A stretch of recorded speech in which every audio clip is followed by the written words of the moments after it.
Bé, suposo que avui ja ho heu vist, que aquesta nit un grup d'ultres, l'escamot del Maresme o els segadors del Maresme, han anat a casa intentant intimidar-me, intentant amenaçar-me, cohibir-me, en relació a la propera declaració al Tribunal Suprem, com a testimoni del judici.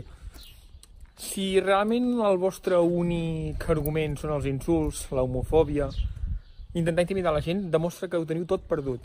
I demostra que, a més, a nivell de societat i de civilització estem anys llum. Perquè nosaltres tenim els arguments, tenim els motius, tenim les raons. Vosaltres què teniu?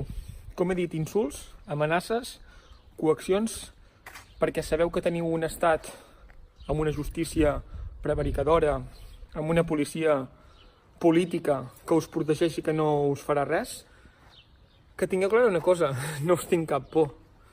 Però, de veritat, la propera vegada, en lloc de venir de nit, en lloc d'anar a casa meva de nit, tapant-vos les cares, fent un vídeo que no us vegi res, perquè sou molt valents, perquè és l'única cosa que sabeu fer, veniu de cares, veniu i m'ho digueu de cares, aviam si així podem mantenir un debat, que sembla que amb vosaltres el debat és impossible. Ho torno a dir, no em feu cap por, no us tinc cap por, i me n'aniré al Tribunal Superior, al Suprem, m'aniré al Tribunal Suprem a declarar, sense por i per destapar les vergonyes de l'Estat, per destapar les vergonyes del feixisme. Perquè, vaja, després ens acuseu a nosaltres de lazis i tal, però el que esteu fent, d'assenyalar la casa de la gent, de marcar-la amb aquests missatges intimidatoris, comenceu a mirar que és exactament el que feien els nazis amb els negocis jueus, amb els homosexuals, etc.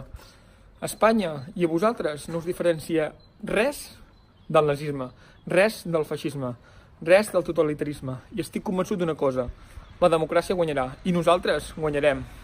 I això serà la vostra derrota. Visca la República de Catalunya i Aran. Ho farem, ho aconseguirem.